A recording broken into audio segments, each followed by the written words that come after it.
ارے میں گسارو سویرے سویرے خراباد کے گرد پھیرے بپھیرے، کبھی اس طرف بھی گزر کر تو دیکھو بڑی رونقیں ہیں فقیروں کے ڈیرے۔ بڑی تمنا تھی کہ بڑی جگہ حاصل کریں گے اور بڑا اہتمام کر سکیں گے، لیکن انسان اپنے رب کے فضل کو نہ شمار کر سکتا ہے، نہ گن سکتا ہے، نہ تول سکتا ہے۔ ذالک فضل اللہ یؤتیہ من یشاء۔ میرے عزیزو، میں اور آپ مسلمان ہیں، اللہ کے گھر میں بیٹھے ہیں، وضو کے ساتھ آئے ہیں۔ زندگی ہم سے پہلے بھی بڑے لوگوں کی گزر گئی اور پھر وقت سمٹ گیا اور وہ قبروں میں چلے گئے۔ ہم بھی قطار میں موجود ہیں، کئی لوگوں کا نمبر لگ گیا ہے، کسی وقت بھی کسی کی بھی باری آ جائے گی۔ چند ایک ضروری چیزیں ہیں، ان کو اپنے ذہن میں اچھی طرح سنبھالیں۔ سب سے پہلے یہ سمجھ لیں کہ عمل زندگی کا حسن ہے، نیکی، پرہیزگاری، نماز، روزہ، حج، زکوٰۃ، خیرات، اخلاق، لیکن جو نجات کا دار و مدار ہے وہ عمل پر نہیں، وہ عقیدے پر ہے۔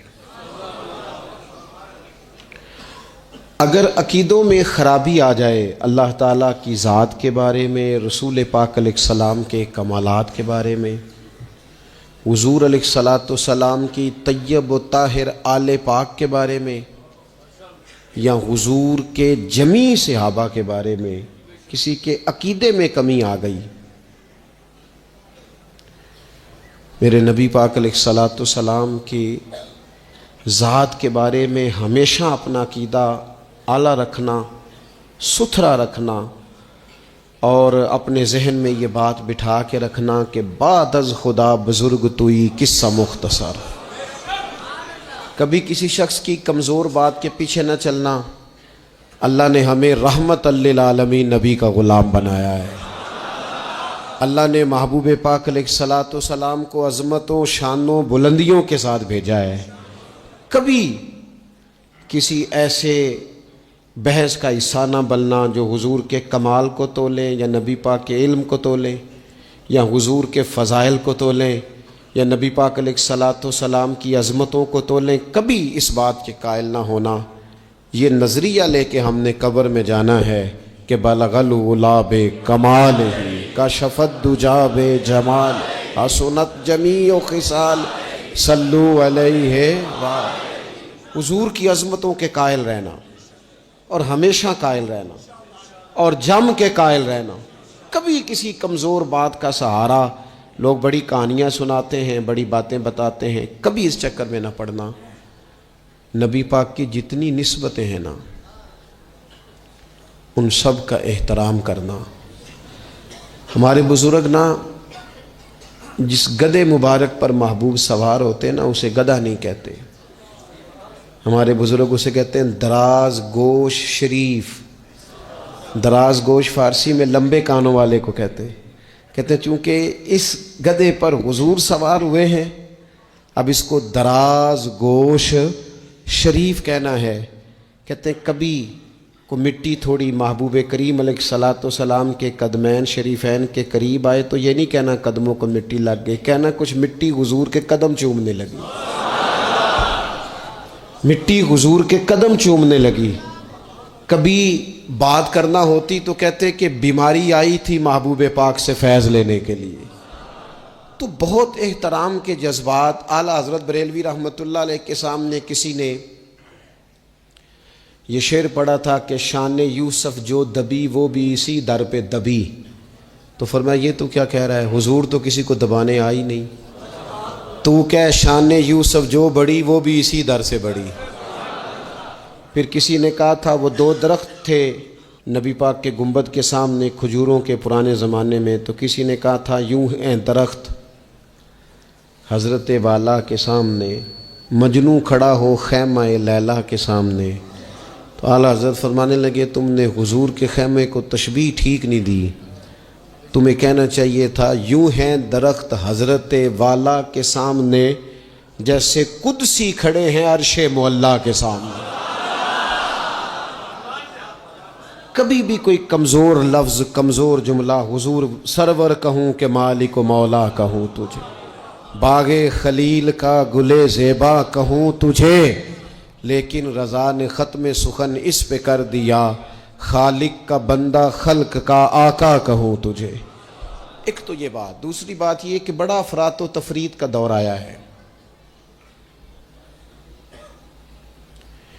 جس کو بھی لڑانا ہوتا ہے وہ مذہبی بنیادوں پہ لڑانا شروع کر دیتا ہے۔ مذہب کے نام پر لوگوں کو ایموشنل کرنا اور مذہبی بنیادوں پر تفریق پیدا کرنا، یہ بڑی گھناؤنی سازش ہوتی ہے۔ کبھی بھی کوئی ایسا کام نہ زندگی میں کریں، کبھی بھی، کہ جس کے اندر معاملہ اس طرح کا ہو، اپنا قد اونچا کرنے کے لیے کبھی بھی مذہب کا سہارا نہ لیں، اپنی ذاتی لڑائیوں کو کبھی مذہب کا رنگ نہ دیں، اس میں کبھی بھی دین کی بنیادوں کو نہ لے کے آئیں، کوئی ایسا کام نہ کریں۔ آپ کی کسی سے ذاتی دشمنی ہے تو اسے شمر یزید کہنے کی ضرورت نہیں ہے، آپ ذاتی بات کریں اس کے ساتھ جو کرنی ہے۔ نبی پاک علیہ الصلوۃ والسلام کے صحابہ اور اہل بیت کے نام پر لوگ ذاتی لڑائیاں لڑتے ہیں، خدا را اس سے بچو۔ یہ جو حضور کی اولاد پاک ہے نا، جو نبی پاک کی، میں اللہ کے گھر میں مسجد میں بیٹھا ہوں، میرے مرشد کی اولاد کیا اس دروازے سے جو گزر جائے وہ بھی میرے لیے قابل احترام رہا، اور میرے استاد صاحب کے بچے، میں آپ کو دیانتداری سے کہتا ہوں کبھی آ جائیں تو مجھے سمجھ نہیں آتی میں بٹھاؤں کہاں، اس لیے کہ اصلاں نال جے نیکی کریے اور نسلاں تاک نہیں بھول دے۔ استادوں کے بچے آ جائیں تو بٹھانے کو جگہ نہیں ملتی، اگر استادوں کے بچوں کا یہ حال ہے تو رسول پاک کی اولاد کا کیا حال ہونا چاہیے۔ نبی پاک کی اولاد پاک کے بارے میں کبھی بھی اپنی طبیعت میں کوئی کمزور بات نہ رکھنا۔ نبی کریم نے فرمایا، اے اللہ یہ میرے حسن اور حسین ہیں، میں ان دونوں سے محبت کرتا ہوں، تو بھی ان سے محبت فرما۔ اور پھر محبوب فرمانے لگے، اے اللہ جو میرے حسن حسین سے محبت کرے تو ان سب سے بھی محبت فرما۔ اس طرح حضور کی اولاد پاک کا احترام کرنا ہے نا، بالکل اسی طرح میرے نبی پاک کے صحابہ۔ زمانہ چراغ لے کے ڈھونڈے گا نا، وفا کی ساری تاریخیں جہاں دم توڑ جائیں گی وہاں سے جناب صدیق اکبر کا آغاز ہوتا ہے۔ دم توڑ جائیں گی جہاں ساری چیزیں، ابو بکر صدیق، جناب صدیق اکبر۔ او دوستو، اتنے بڑے لفظ نہیں ملیں گے کبھی بھی کہ حضور فرماتے ہیں میرے پاس جس کے پیسے آئے میں نے امانت سمجھ کے خرچ کیے، ابو بکر کے آئے تو میں نے اپنے سمجھ کر خرچ کیے۔ حضرت ابو بکر صدیق کی اور پھر سیدنا فاروق اعظم۔ آپ نے بھی حدیث سنی ہوگی، میں نے حضور نے فرمایا کہ شیطان عمر کو دیکھ کے رستہ بدل جاتا ہے۔ پہلے یہ حدیث پڑھا سنا کرتے تھے، اب اس طرح کا تجربہ ہوا ہے کہ بات ہی کھل گئی ہے۔ وہ صرف حضرت عمر کو دیکھ کے رستہ نہیں بدلتا، حضرت عمر کا نام بھی لے تو رستہ بدل جاتا ہے۔ ہم یقین کریں، ہم نے لوگوں کو رستے بدلتے دیکھا ہے۔ نام لے لیں حضرت عمر کا، شیطان رستہ بدل گیا۔ اور سیدنا عثمان غنی، پیک کرے صدق و صفا، منبع شرم و حیا، نور کی سرکار سے پایا دوشالہ نور کا، او مبارک تم کو ذوالنورین جوڑا نور کا۔ حضرت عثمان غنی۔ اور پھر مولا علی، شیر خدا، حال عطا، مشکل کشا، حضرت مولا علی شیر خدا۔ حضور نے بات ہی ختم کر دی۔ علیہ السلام نے فرمایا علی دنیا میں بھی میرا بھائی ہے، آخرت میں بھی میرا بھائی ہے۔ حضور کے جمیع صحابہ، جمیع سن لیں، جمیع صحابہ بشمول کاتب وحی سیدنا امیر معاویہ رضی اللہ تعالیٰ عنہ تک، جمیع صحابہ، ہر ایک کا ادب، احترام اور روح اور دل سے اپنی طبیعت میں پیدا رکھنا۔ کبھی کسی چکر میں لوگ آپ کو فلسفہ سنائیں گے، فلسفہ تو لوگ ابا کے خلاف بھی سناتے ہیں، فلسفے کی رنگ میں تو لوگ یہ بھی کہتے ہیں کہ تیرا بھائی تیرا اصل میں دشمن ہے۔ فلسفے میں تو لوگ بڑی چیزیں لے آتے ہیں، تو لوگوں کی کہانیاں سن کے کبھی چکر میں نہ پڑنا، عقیدے کو مضبوط رکھنا۔ اور دوسری میں آپ حضرات سے گزارش کروں گا، اپنی زندگی سے کام لیں، اپنی زندگی کو بامقصد بنائیں۔ اس سے پہلے کہ وجود تھکنے لگے، بیمار ہونے لگے، کمزور ہونے لگے، ایسا وقت آ جائے کہ لوگ نمازیں بھی کرسیوں پہ پڑھنے لگے، اپنے آپ سے کام لیں، سخت محنت کا عادی بنائیں اپنے آپ کو، جد و جہد کریں۔ یہ ڈھیر ساری تعداد میں ان لوگوں کی دیکھتا ہوں جو کام نہیں کرتے، محنت نہیں کرتے۔ نبی پاک صلی اللہ تعالیٰ علیہ وآلہ وسلم کے سامنے سے ایک نوجوان گزرا، تو کچھ لوگوں نے کہا یا رسول اللہ صلی اللہ تعالیٰ علیہ وسلم، یہ مال کمانے کے لیے جا رہا ہے، کاش یہ اللہ کے راستے میں جہاد کے لیے سفر کرتا۔ تو حضور فرمانے لگے اگر یہ اپنے بچوں کی روزی کے لیے بندوبست کرنے جا رہا ہے پھر بھی اللہ کے راستے میں ہی ہے۔ ماں باپ، بہن بھائی، بیوی بچوں کے حقوق ادا کرنے کے لیے کوشش کر رہا ہے تو بھی اللہ کے راستے میں ہی ہے، اور اگر اس لیے کوشش کر رہا ہے کہ میں کسی کے سامنے ہاتھ پھیلانے سے بچوں تو فرمایا پھر بھی اللہ کے راستے میں ہی ہے۔ محنت کریں، جد و جہد کریں، سہارے نہ تلاش کریں، اور اپنی زندگی اس طرح کی محنت والی بنائیں کہ آپ تھک جائیں شام کو۔ ایک لمبی تعداد ہے لوگوں کی جو کام نہیں کرتی، کوشش نہیں کرتی، تگ و دو نہیں کرتی۔ کوئی بھی آپ کسی شعبے سے بھی وابستہ ہیں، بجائے اس کے کہ دوسرے شعبے کو ٹھیک کرنے کی کوشش کی جائے، ہم جس شعبے میں ہیں ہم اس شعبے میں محنت کریں، کوشش کریں۔ میں اس نتیجے پہ پہنچا ہوں کہ جو ٹائم انسان بچاتا ہے نا آرام کے لیے، اس ٹائم میں بے پناہ سستی اسے گھیر لیتی ہے۔